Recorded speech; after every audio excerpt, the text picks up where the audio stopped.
Bonjour et bienvenue à cette 35e capsule vidéo. Aujourd'hui, on a la chance, l'opportunité en fait d'avoir Marilyn Godet qui va nous parler des interventions pédagogiques en mathématiques. Donc, je te laisse la parole, je te laisse te présenter, Marilyn. Bien, merci beaucoup, Mathieu. Bonjour, je suis, comme on vous l'a dit, Marilyn Godet. Je suis présentement conseillère pédagogique en adaptation. En fait, conseillère pédagogique au primaire. L'an passé, j'étais conseillère pédagogique en adaptation scolaire, mais à mon centre de service, on est en restructuration et maintenant, les conseillères pédagogiques sont attitrés à des écoles.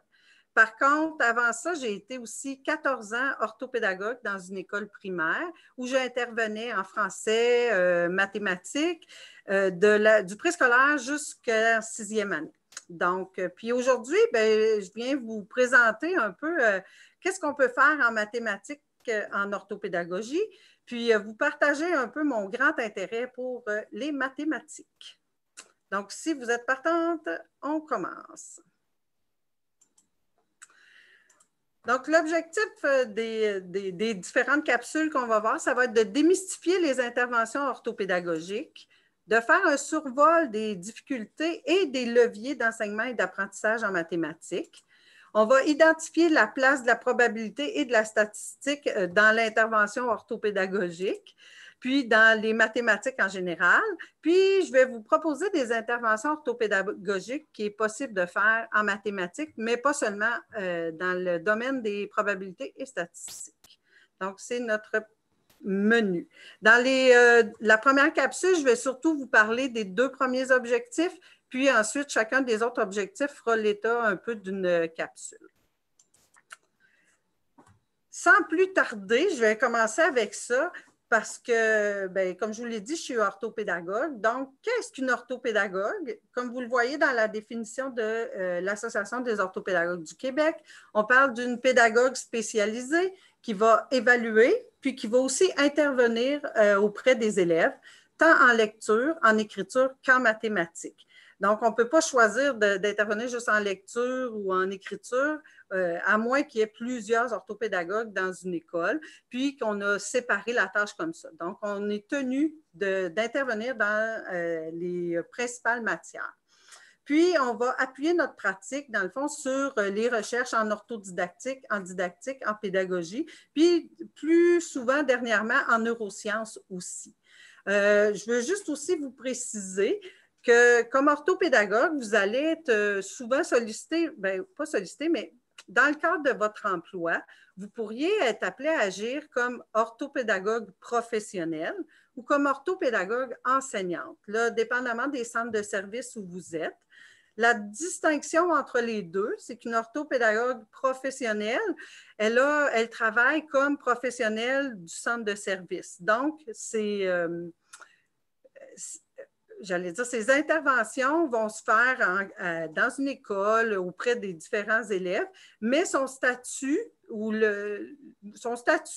va être différent de celui de l'orthopédagogue enseignante, en ce sens qu'elle va travailler la durée, dans le fond, des professionnels. Donc, les vacances d'été sont différentes et elle a un horaire qui est de 4 à 5 ou de 4 à 5, ça ne marche pas partout, qui est de 8 à 4 souvent et va devoir travailler l'été. Contrairement à l'orthopédagogue enseignante, qui, elle, va avoir un statut d'enseignante. Donc, va devoir faire répondre, dans le fond, ses heures de travail en fonction des minutes, du temps assigné, du temps en présence élève et du temps de nature personnelle pour préparer ces choses. Donc, ça limite un peu, des fois, ses actions au niveau de l'évaluation ou de l'intervention parce qu'elle doit être en présence élève, contrairement à l'orthopédagogue professionnel.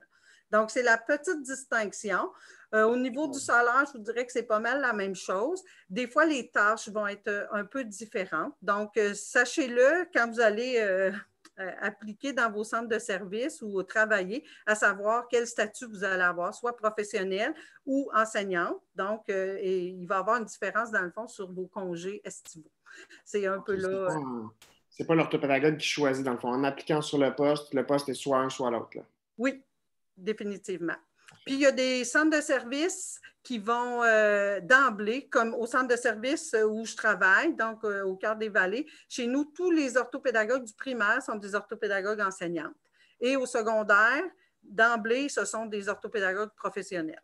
Mais il y a d'autres centres de services qui ont les deux au primaire. Il y a une orthopédagogue professionnelle et des ortho-enseignants. Donc, chaque centre de service organise son service, dans le fond, à sa façon. Donc, sachez-le, mais c'est ce qui met. Mais ils font le même travail, elles ont les mêmes responsabilités que ce que je viens de vous présenter. Voilà.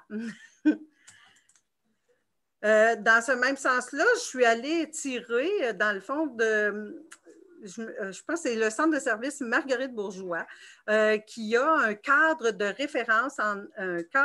référence, oui, d'intervention en orthopédagogie. La plupart des centres de service en ont, où on va détailler quels sont les types d'intervention ou le travail qu'on va s'attendre. Donc, ici, vous voyez bien, les types d'interventions sont de deux ordres, des interventions indirectes, donc pas en présence directe avec l'élève, et des interventions directes qui vont être vraiment là avec les élèves ou les gens qu'on veut aider. Donc, les interventions indirectes, c'est un peu la prévention, la collaboration au dépistage dans certains cas avec les professionnels comme les orthophonistes, psychologues et autres. Et le soutien à l'apprentissage qui va être souvent la consultation de carte de porte avec l'enseignante où on va donner certains conseils ou des petits trucs que l'enseignante va venir nous chercher pour soutenir l'apprentissage des élèves plus en difficulté. Au niveau des interventions directes, dans ce centre de service-là, on en a choisi, ils ont départagé ça en 4. La plupart sont assez explicites. L'intervention compensatoire, c'est une intervention qu'on va faire sans connaître spécifiquement les difficultés de l'élève, qu'on va venir un peu comme mettre un pansement pour aider. Puis après ça, puis vous voyez dans la façon dont ils ont présenté leur schéma, le prochain type d'intervention, c'est l'intervention évaluative. Dans l'intervention évaluative, il y a deux types d'évaluation. Une intervention plus d'évaluation, le mot le dit. Il va y avoir une évaluation des fois plus normative où on va utiliser des tests standardisés. Fait que vous pourriez être appelé à faire ça.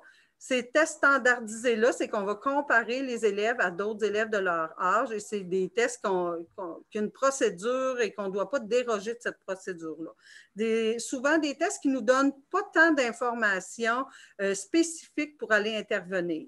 Puis, il va y avoir les interventions ou l'évaluation plus diagnostique qui, elle, est plus sous forme de démarche de résolution de problèmes où on va aller émettre des hypothèses, puis on va aller valider avec des sous-tests ou des petits tests pour vérifier nos hypothèses quant aux difficultés des élèves.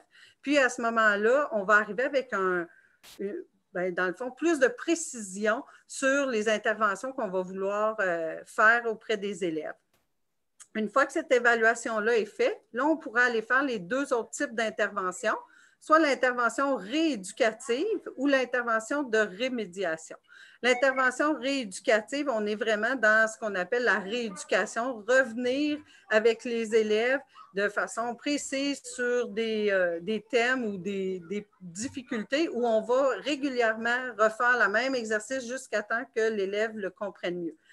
L'intervention de rémédiation est souvent en lien avec ce qu'on appelle la réponse à l'intervention, où il y a 3 niveaux d'intervention. Le niveau de base, qui est l'intervention qui est faite en classe, généralement à l'ensemble des élèves. Au niveau 2, ça va être les élèves qui ont moins collé à l'intervention qui a été faite, puis qui ont encore des difficultés. Il y en a un certain nombre. Puis le niveau 3, qui va être là le plus la rémédiation, où c'est vraiment très intensif avec les élèves pour vraiment revoir certaines choses qui ont été faites. Donc, mais même si vous ne retenez pas chacun de ces types-là, c'est propre à chaque centre de service, mais que vous ayez une idée que l'évaluation est importante avant de commencer l'intervention. On va avoir une intervention qui est beaucoup plus efficace que d'essayer juste d'aller au hasard pour de faire de l'intervention compensatoire. Là, ça va camoufler le bobo, mais ça ne risque pas de traiter de façon efficace, dans le fond, ou de s'assurer que l'élève va vivre des vraies réussites par la suite. Donc, c'est un peu ce que je voulais vous dire en lien avec ceci. Donc, maintenant, ben, si je vous amène plus spécifiquement, sans avoir fait d'évaluation, mais si je vous demandais quelles sont les difficultés que vous pensez qui sont le plus signalées par les enseignantes en mathématiques? Je vous laisse quelques secondes pour y penser.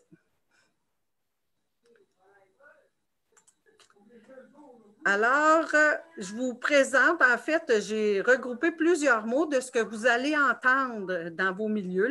Les enseignants vont vous dire, ah, ben l'élève, il a de la misère à écrire les nombres, il fait à l'envers, à l'endroit, il ne sait pas écrire les nombres dans les milliers. Vous allez voir différents troubles comme ça. Il ne peut pas lire les nombres, il a de la misère à les reconnaître, à les comparer. C'est des petits trucs que vous allez voir. De la misère avec l'argent, il ne sait pas compter l'argent. Les fractions, c'est difficile. Cet élève-là ne dénombre pas comme il faut. Il y a de la misère en résolution de problèmes, à résoudre. Il ne fait pas bien ses calculs. Il ne connaît pas bien le vocabulaire mathématique, donc il n'est pas capable de répondre. Vous allez avoir d'autres fois qui vont même aller jusqu'à vous parler de troubles. Ils vont dire, cet enfant-là, il y a une dyscalculie. Il y a de la misère en géométrie, en orientation. Et bien sûr, plusieurs vont parler aussi de troubles visuo-spatiaux. Donc, ces différents éléments-là, je pense qu'une des capsules que vous avez eues dans votre cours où on parlait un peu de la difficulté à bien cibler ou à être plus précise dans nos difficultés. Fait que je vous ramènerai à dire c'est définitivement vrai, c'est pas facile, mais ça fait, vous allez voir, le plus vous allez vous questionner puis avoir un regard un regard différent peut-être sur les difficultés, vous allez mieux cibler, puis avec les enseignantes, vous pouvez leur poser des questions parce qu'ils sont vraiment des experts des difficultés de leurs élèves. Des fois, c'est juste en mots, ils vont aller au plus simple, mais si vous les questionnez sur n'importe quoi en résoudre, par exemple, est-ce qu'il y a une partie, tu sais, je pense aux critères d'évaluation, mais est-ce qu'il y a un des critères qui est plus difficile pour eux? Est-ce que c'est plus dans l'appliqué? Est-ce que c'est plus dans la compréhension des étapes ou du problème comme tel? Donc, au moins, vous allez pouvoir tranquillement resserrer la compréhension que vous allez avoir, puis bien cibler vos interventions par la suite.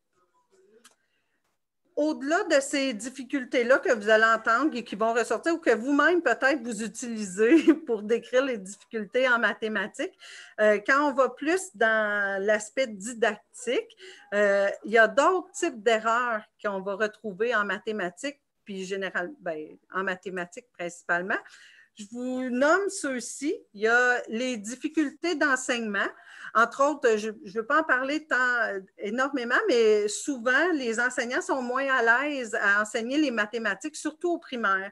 Donc, des fois, elles peuvent se sentir ou pas savoir comment s'y prendre. Donc, vous pouvez remarquer des difficultés de cet ordre-là.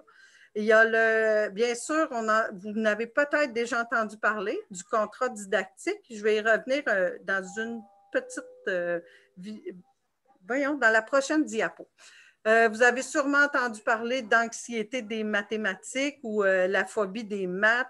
Donc, il y a certains élèves qui ont eu peut-être des mauvaises expériences, puis pour eux, les mathématiques, ça devient anxiogène. Il faut essayer de trouver des moyens d'enlever cette anxiété-là parce que les mathématiques, c'est ce qu'on a besoin au quotidien, c'est ce qui va nous aider dans notre vie par la suite, autant que d'autres matières, mais les mathématiques sont vraiment importantes dans notre vie au quotidien.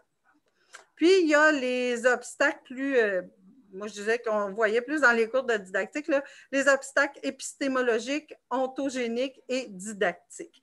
Donc, ces obstacles-là sont en lien avec la diapo que je vous présente ensuite.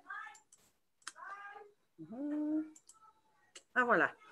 Donc, vous reconnaissez le triangle où on a le pôle des élèves, les enseignants et le savoir enseigner. Donc, les obstacles ontogéniques, c'est les obstacles qu'on retrouve plus dans le pôle de l'élève. C'est un obstacle qui sont en lien avec où ils sont rendus dans leur développement.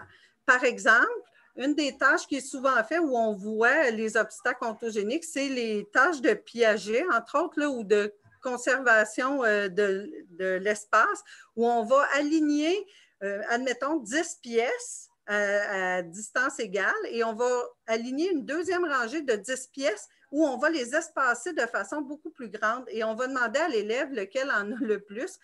Puis souvent, ils vont répondre la grande ligne qui est plus espacée à cause de l'espace qu'elle prend. Donc, à ce moment-là, on sait qu'ils n'ont pas, ils ne comprennent pas que peu importe le nombre d'objets, l'espace ne va pas changer la quantité. C'est un peu ça. Ensuite, je vous ai parlé du contrat didactique, bien, qui, vous le voyez, est dans l'axe entre l'élève et l'enseignant. Bien, ce contrat-là, c'est vraiment une espèce d'entente tacite de ce que l'élève pense que l'enseignant veut qu'il fasse et vice-versa. Donc, aussi l'entente que l'enseignant s'attend que ses élèves fassent. Donc, souvent, dans ce contrat-là, on peut induire des erreurs aux élèves. Il y a plusieurs petits problèmes où on évoquait le contrat didactique, mais exemple, une tâche où on a toujours demandé de mettre dans des boîtes une représentation là, où on a des nombres à placer, puis on demandait souvent qu'est-ce qui vient après, qu'est-ce qui vient avant. Puis l'élève, ben lui, s'attend que c'est ça la tâche qu'il a à faire, mais cette fois-ci, on n'a pas mis le nombre qui le précédait ou qui venait, en tout cas, peu importe, qui venait avant ou après. Là, on a placé d'autres nombres, puis on veut qu'ils les répartissent comme aux bons endroits. Je sais aussi que, je ne suis pas sûre que c'était très clair, mais je pourrais y revenir, ou en tout cas, C'est l'idée là, on en a parlé déjà un tout petit peu, là, mais l'idée qu'il y aurait des règles un petit peu implicites, là, et là, les élèves peuvent prendre pour acquis que ce sont ces mêmes règles-là, puis ils vont continuer de les suivre, alors que ce n'est plus nécessairement le cas. Donc, c'est l'idée un petit peu des fois qu'il peut y avoir un bris dans le contrat didactique là, ou une rupture, parce que là, ce que l'enseignant attend, l'élève ne comprend pas cette demande-là de la même façon, puis là, c'est là qu'il y a un bris du contrat, dans le fond. Merci beaucoup. Si je continue, en fait, ensuite, l'autre pôle, le pôle du savoir, on voit déjà là, le pôle épistémologique. Dans le fond, les erreurs épistémologiques, c'est des erreurs qui sont dues souvent à c'est induit par ce qu'on va enseigner. Donc, ces difficultés-là, elles sont présentes, puis c'est comme un obstacle à franchir pour passer à la prochaine étape, mais qui peuvent être éliminées si on fait des choix judicieux dans notre planification. Je dirais ça comme ça. Puis, j'ai aussi les obstacles plus didactiques du côté de l'enseignant, où l'utilisation des fois de matériel didactique va venir induire des erreurs. Entre autres, je pense au matériel en base 10, là, les petits cubes unités, les dizaines et les plaquettes de centaines, où on utilise ça pour représenter justement des unités, des dizaines, des centaines. Puis à un moment donné, on va demander, on va les réutiliser, mais là, on va les utiliser pour les dixièmes, les centièmes et les milliers. Donc là, il y a certains élèves que pour eux, là, c'est comme vraiment, c'est toujours des unités, des dizaines, des centaines, et ils ne seront pas capables de passer d'un à l'autre. Donc, de faire attention dans nos choix aussi de matériel de manipulation pour ne pas induire ces éléments-là aux élèves. Donc, c'est les différents difficultés, puis d'avoir un œil sur ces difficultés-là comme orthopédagogue, c'est super intéressant. Donc, ça amène une autre lunette que juste le côté difficulté de l'élève. Là. Parce que oui, il y a certaines choses qui ont de la difficulté, mais peut-être qu'il y a d'autres erreurs qui ont été induites, pas nécessairement parce que l'élève n'est pas capable. Donc, c'était le petit bout que je voulais faire avec vous là-dessus. Puis, à ce moment-ci, bien là, on a fait l'aspect plus évaluatif, diagnostique un peu, mais une fois qu'on connaît les difficultés, comment on va intervenir? Donc, quels sont les leviers qu'on a de disponibles comme orthopédagogue pour intervenir? Et dans nos leviers, il y a définitivement de favoriser l'engagement cognitif et la participation active de l'élève dans ses activités mathématiques. Parce que souvent, on va essayer de donner juste des petits trucs qui vont pas aller aider l'élève vraiment, dans le sens où il n'aura pas saisi le sens de certains éléments mathématiques. On va juste appliquer une espèce de truc, puis l'élève va rester avec ça. Donc, de favoriser vraiment l'engagement puis la participation active de l'élève. Puis, bien sûr, de mettre en place un climat de classe ou un climat dans notre local qui favorise l'engagement cognitif puis la participation active des élèves. Puis, la meilleure façon de faire, c'est de leur permettre d'avoir droit à l'erreur. Puis, de leur expliquer que en mathématiques, là, il y a cette place-là qui est l'erreur est aussi valable que la bonne réponse parce que notre erreur va nous faire avancer ou nous faire comprendre mieux le sens de différents éléments mathématiques. Donc, ça, là, je vous dirais, si vous êtes capable de créer ça, et ça va diminuer beaucoup l'anxiété. Si on a un climat qui permet de dire, ben oui, ça arrive qu'on fait des erreurs, puis c'est pas grave, on va apprendre de ça. Donc, et tous ces éléments-là, vous allez retrouver ça dans le nouveau référentiel d'intervention en mathématiques qui est paru à l'automne passé, qui est disponible sur Internet. Si vous cherchez référentiel d'intervention en mathématiques sur le site du ministère. Puis, je sais aussi qu'on va le déposer sur le Moodle pour que vous puissiez le consulter. C'est un document fort intéressant. Puis, je vais revenir un peu plus loin dans une autre des capsules sur une activité qu'il propose et des orientations un peu de ce référentiel-là qui pourrait vous guider dans vos interventions mathématiques. Parfait. Donc, on s'arrête pour un instant puis on revient après la pause. C'est bon. Oui.